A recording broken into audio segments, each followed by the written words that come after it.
Peekaboo mga ka-surprise. As promised, bibigyan ko po ng honest opinion itong Nong Buga Kimchi. So, ayun, natikman ko na po siya and then ngayon titikman ko po ulit. Pero ayun nga po, nung binuksan ko po siya, nakontian po ako sa laman. So it says here 80 grams. Ayan, pero parang feeling ko ang konti po nung laman niya. So ano po ngayon mga surprise, sorry po sa wala po akong suot kasi po summer pa rin po dito sa Philippines. It is 9 in the morning, breakfast pa lang po pero mainit na.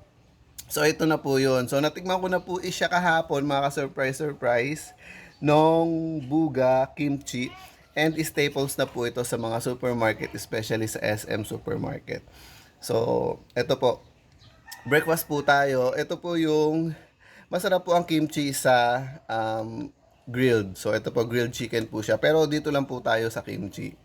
Hindi po ito mukbang mga surprise. Hindi ko po kayo hindi ko po gagawin sa inyo 'yon. And ayun, di pa pala ako nagpe-pray. Siguro ano muna, short prayer. Maraming salamat po Diyos na Jehovah sa masarap pong pagkain ito. Ama, makapagbigay po sa akin ng lakas ito sa araw na ito. Ama, ang panalangin pong ito, pinapaabot po sa inyong sa kaitaasan, sa ngalan po ng Panginoon, aming Hari, Heso Kristo. Salamat po. Amen.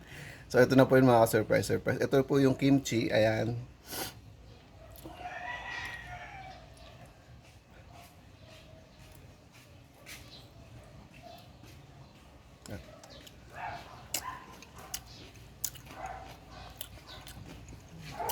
Mm.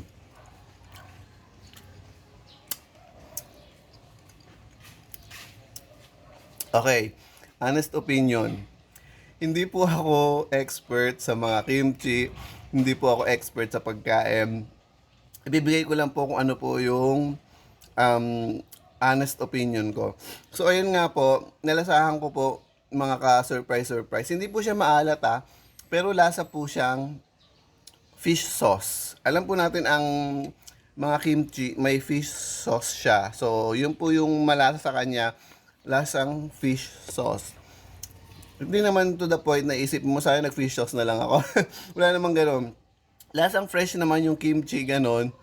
Pero, ayun nga po, nothing special, pero masarap po siya, ganun. Again, hindi po ako expert, so hindi ko masabi na meron siyang distinctive taste of ganito and everything.